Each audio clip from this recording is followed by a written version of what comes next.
Hi friends, ನಮಸ್ಕಾರ ಎಲ್ಲರಿಗೂ. Welcome to ಪ್ರೀತೀಸ್ ಅಡುಗೆ. ನಾನು ನಿಮ್ಮ ಪ್ರೀತಿ. ಸೊ ಅವರೆಕಾಯಿ ಸೀಸನ್ ಆಗಿರೋದ್ರಿಂದ ಇವತ್ತೊಂದು ಒಳ್ಳೆ ರೆಸಿಪಿ ತೊಗೊಂಡು ಬಂದಿದ್ದೀನಿ. ನಿಮಗೂ ಎಲ್ಲರಿಗೂ ಇಷ್ಟ ಆಗುತ್ತೆ. ಪ್ಲೀಸ್ ನೀವು ಕೂಡ ಟ್ರೈ ಮಾಡಿ. ಅದೇನಪ್ಪ ಅಂತಂದರೆ ಈ ಹಿತ್ಕವ್ರೆ ಚಿತ್ರಾನ್ನ.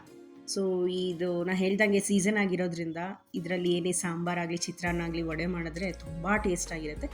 ಹಾಗಾಗಿ ನಾನಿವತ್ತು ಚಿತ್ರಾನ್ನನ ತೋರಿಸ್ತಾ ಇದ್ದೀನಿ. ಸೊ ಮೊದಲಿಗೆ ಒಂದು ಬಾಣಲೆಗೆ ಆಯಿಲ್ ಹಾಕಿದ್ದೀನಿ. ನಾನಿಲ್ಲಿ ಫ್ರೀಡಮ್ ಆಯಿಲ್ನ ಬಳಸ್ತಾ ಇದ್ದೀನಿ.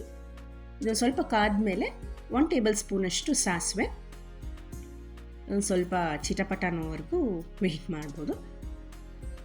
ಇದಾದ ನಂತರ ನಾನು ಇಲ್ಲಿ ಉದ್ದಿನಬೇಳೆ ಕಡಲೆಬೇಳೆ ಎರಡೂ ಸೇರಿ 1 ಟೇಬಲ್ ಸ್ಪೂನ್ ತೊಗೊಂಡಿದ್ದೀನಿ. ಇದ್ರ ಜೊತೆಗೆ ಸ್ವಲ್ಪ ಇಂಗು ಕೂಡ ಆ್ಯಡ್ ಮಾಡ್ಕೊತಾ ಇದ್ದೀನಿ. ತುಂಬ ಹಿಂಗೆ ಆಗಿಬಿಟ್ರೆ ಕಹಿ ಆಗಿಬಿಡುತ್ತೆ, ಯಾಕಂದರೆ ಹಿತ್ಕವ್ರೆ ಚಿತ್ರಾನ್ನ ಮಾಡ್ತಾ ಇರೋದ್ರಿಂದ ಸ್ವಲ್ಪ ಅವರೆಕಾಳು ಕಹಿ ಬಂದ್ಬಿಡುತ್ತೆ. ಹಾಗಾಗಿ ಸ್ವಲ್ಪ ಹಿಂಗೆ ಹಾಕಿದ್ರೆ ಸಾಕು. ಇದೊಂದು ಸ್ವಲ್ಪ ಕೆಂಪಗಾಗಲಿ ಅಲ್ಲಿವರೆಗೂ ರೋಸ್ಟ್ ಮಾಡ್ಕೊಬೇಕು. ತುಂಬ ರೋಸ್ಟ್ ಮಾಡ್ಕೊಂಬಿಟ್ರೆ ಚಿತ್ರಾನ್ನ ಟೇಸ್ಟು ಕೂಡ ಕೆಟ್ಟೋಗ್ಬಿಡುತ್ತೆ. ಹಾಗಾಗಿ ಸ್ವಲ್ಪ ಕೆಂಪಗಾದರೆ ಸಾಕು. ಮತ್ತು ಇಲ್ಲಿ 4 ಹಸಿಮೆಣಸಿನ್ಕಾಯಿ ತೊಗೊಂಡಿದ್ದೀನಿ. ನಿಮ್ಗೆ ಅಷ್ಟೇ ಖಾರ ಎಷ್ಟು ಬೇಕೋ ಅಷ್ಟು ಬಳಸ್ಬೋದು. ಈ ಹಸಿಮೆಣಸಿನ್ಕಾಯಿ ಸ್ವಲ್ಪ ಖಾರ ಇದೆ, ಹಾಗಾಗಿ ನಾನು ಬರೀ 4 ಹಸಿಮೆಣಸಿನ್ಕಾಯಿ ತೊಗೊಂಡಿದ್ದೀನಿ ಅಷ್ಟೇ. ಇದೊಂದು ಸ್ವಲ್ಪ ಸಿಡಿದ ಮೇಲೆ ನಾನು 1 ಕಪ್ ಆಗೋಷ್ಟು ಹಿತ್ಕವ್ರೆ ತೊಗೋತಾ ಇದ್ದೀನಿ. ಇದು ಅಷ್ಟೇ ಸ್ವಲ್ಪ ಎಣ್ಣೆಲಿ ಬಾಡಬೇಕು, ಯಾಕಂದರೆ ಇಲ್ಲಿ ಹಿತ್ಕವ್ರೆ ನಾನು ಇಲ್ಲಿ ಬೇಯಿಸ್ಕೊಂಡಿಲ್ಲ ಮುಂಚೆನೇ, ಹಾಗಾಗಿ ಡೈರೆಕ್ಟಾಗಿ ಎಣ್ಣೆಗೆ ಹಾಕ್ತಾಯಿದ್ದೀನಿ.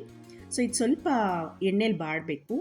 ಅದು ಸ್ವಲ್ಪ ಬೇಯೋಕ್ಕೆ ನೀವೊಂದು ಲಿಡ್ ಮುಚ್ಕೊಂಡ್ರೂ ಪರವಾಗಿಲ್ಲ, ಯಾಕಂದರೆ ನಿಮಗೆ ಕಾಳು ಸ್ವಲ್ಪ ಬೆಂದಿರೋದು ಕಟ್ಟಾಗಬೇಕು. ಸೊ ಹಾಗಾಗಿ ನಿಮ್ಗೆ ಗೊತ್ತಾಗುತ್ತೆ, ಅಂದರೆ ನಿಮ್ಗೆ ಸ್ವಲ್ಪ ಕಲರ್ ಚೇಂಜ್ ಆಗುತ್ತೆ ಅವರೆಕಾಳ್ದು ಸಾರಿ, ಅದು ಸ್ವಲ್ಪ ಬೇಯಬೇಕು.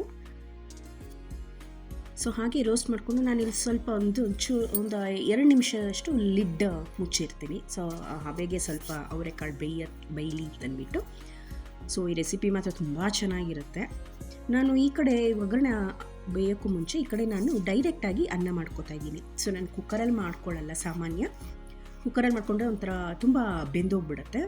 ಈ ಥರ ನಾನು ಡೈರೆಕ್ಟಾಗಿ ಮಾಡ್ಕೊತೀನಿ ಅನ್ನನ, ಯಾವಾಗಲೂ ಚಿತ್ರಾನ್ನಕ್ಕೆ ಅಂತಲ್ಲ. ಸೊ ಮನೇಲಿ ನಾನು ಮಾಡ್ಕೊಳ್ಳೋದೇ ಇದು ಡೈರೆಕ್ಟಾಗಿ. ಈ ಡೈರೆಕ್ಟಾಗಿ ಏನಕ್ಕೆ ಮಾಡ್ಕೊತೀವಿ ಅಂತಂದರೆ ರುಚಿ ಕೂಡ ತುಂಬ ಚೆನ್ನಾಗಿರುತ್ತೆ, ನೀವು ಕುಕ್ಕರಲ್ಲಿ ಮಾಡೋದಕ್ಕೂ ಡೈರೆಕ್ಟಾಗಿ ಮಾಡೋದಕ್ಕೂ. ಈ ಕಡೆ ಅನ್ನ ಆಗೋಷ್ಟರಲ್ಲಿ ಈ ಕಡೆ ಒಗ್ಗರಣೆ ಕೂಡ ರೆಡಿ ಇದೆ. ಇದಕ್ಕೆ ಸ್ವಲ್ಪ ಅರಿಶಿನ ಹಾಕೋತಾ ಇದ್ದೀನಿ ನಾನು. ತುಂಬ ಅರಿಶಿನ ಹಾಕ್ಬಿಟ್ರೆ ಒಂಥರ ಯೆಲ್ಲೋಯಿಶ್ ಆಗಿ ಮಾಡುತ್ತೆ, ಹಾಗಾಗಿ ಸ್ವಲ್ಪ ಒಂದು ಚಿಟಿಕೆ ಇದು ಅಷ್ಟು ಅರಿಶಿನ ಹಾಕೊಂಡ್ರೆ ಸಾಕು. ಚೆನ್ನಾಗಿ ಇವಾಗ ಬಾಡಿಸ್ಕೊಳ್ಳಿ, ಹಸಿ ವಾಸನೆ ಹೋಗೋವರೆಗೂ ಅರಿಶಿನದ್ದು. ಸೊ ಈ ಕಡೆ ಅನ್ನ ಕೂಡ ರೆಡಿ ಆಗಿದೆ. ನಾನು ಡೈರೆಕ್ಟಾಗಿ ಮಾಡ್ಕೊಂಡಿದ್ದೀನಿ ಅಂತನಲ್ಲ. ಸೊ ನೋಡಿ, ಸ್ವಲ್ಪ ಉದ್ರಾಗುತ್ತೆ, ತುಂಬ ಚೆನ್ನಾಗಿರುತ್ತೆ ಟೇಸ್ಟ್ ಮಾತ್ರ ಡೈರೆಕ್ಟಾಗಿ ಅನ್ನ ಮಾಡಿಕೊಂಡ್ರೆ. ಅದೊಂದು ಸ್ಪೂನಲ್ಲೇ ಗೊತ್ತಾಗ್ಬಿಡುತ್ತೆ ನೋಡಿ ತೆಕ್ಕೊಂಡಾಗ. ನೋಡಿ ಎಷ್ಟು ಉದ್ರಾಗಿದೆ ಅಂತ. ಈ ಅನ್ನನ ನಾನು ಅಲ್ಲಿ ಒಗ್ಗರಣೆಗೆ ಹಾಕ್ಕೊಂಡಿದ್ದೀನಲ್ಲ ಅವರೆಕಾಳಿಗೆ, ಅದಕ್ಕೆ ಮಿಕ್ಸ್ ಮಾಡ್ಕೊತೀನಿ. ಸೊ ನೀವು ಕೂಡ ಟ್ರೈ ಮಾಡಿ, ಈ ಥರ ಡೈರೆಕ್ಟಾಗಿ ಮಾಡೋದಕ್ಕೆ ತುಂಬ ಚೆನ್ನಾಗಿರುತ್ತೆ ಟೇಸ್ಟು. ಸೊ ಈ ಒಗ್ಗರಣೆಗೆ ನಾನಿಲ್ಲಿ ಅನ್ನನ ಮಿಕ್ಸ್ ಮಾಡ್ಕೊತಾ ಇದ್ದೀನಿ. ಸ್ವಲ್ಪ ಬಿಸಿ ಇದೆಲ್ಲ, ಹಾಗಾಗಿ ನೀವು ಅದು ಹೆಂಟೆ ಇರುತ್ತೆ, ಅನ್ನದ ಹೆಂಟೆ, ಅದನ್ನೆಲ್ಲ ನೀಟಾಗಿ ಸ್ಮ್ಯಾಶ್ ಮಾಡ್ಕೊಳ್ಳಿ. ಸೊ ಈ ಥರ ಸ್ಮ್ಯಾಶ್ ಮಾಡ್ಕೊಂಡಾದಮೇಲೆ ಈಗ ಒಂದೊಂದು ಇಂಗ್ರೀಡಿಯೆಂಟ್, ಅಂದರೆ ಮೇಯ್ನಾಗಿ ಸ್ವಲ್ಪ ಕೊತ್ತಂಬರಿ ಸೊಪ್ಪು, ಇದಕ್ಕೆ ಹಸಿ ಕಾಯಿ ತುರಿ ಮೇಯ್ನು. ಚಿತ್ರಾನ್ನಕ್ಕೆ ಅಂದರೆ ಹಸಿ ಕಾಯಿ ತುರಿ ಇರಲೇಬೇಕು. ಸ್ವಲ್ಪ ಕಾಯಿ, ಇಲ್ಲಿ ನಾನು ಈರುಳ್ಳಿ ಬಳಸ್ತಿಲ್ಲ, ಈರುಳ್ಳಿ ಹಾಕ್ಬಿಟ್ರೆ ಒಂಥರ ಟೇಸ್ಟ್ ಡಿಫ್ರೆಂಟ್ ಆಗಿಬಿಡುತ್ತೆ. ಸೊ ಹಾಗಾಗಿ ಹಸಿಕಾಯಿ, ಮತ್ತು ನಾನು ಉಪ್ಪು ಒಂದು ಸ್ವಲ್ಪ ರುಚಿಗೆ ಹಾಕ್ಕೊಂಡಿದ್ದೆ ಮುಂಚೆನೇ ಕಾಳಿಗೆ. ಈಗ ನಿಮ್ಗೆ ಅನ್ನಕ್ಕೆ ಎಷ್ಟು ಬೇಕೋ ಅಷ್ಟು ಹಾಕ್ಬಿಟ್ಟು ಮಿಕ್ಸ್ ಮಾಡ್ಕೊಳ್ಳಿ.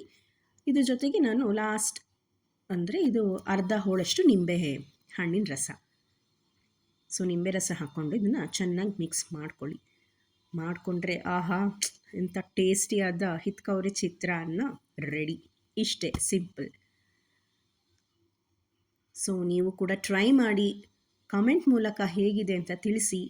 ಇಷ್ಟ ಆದರೆ ನಿಮ್ಮ ಫ್ರೆಂಡ್ಸ್ಗೂ ನಿಮ್ಮ ಫ್ಯಾಮಿಲಿಗೂ ಹಾಗೆ ಶೇರ್ ಮಾಡಿ. ಮತ್ತೆ ಸಿಗೋಣ, ಬಾಯ್.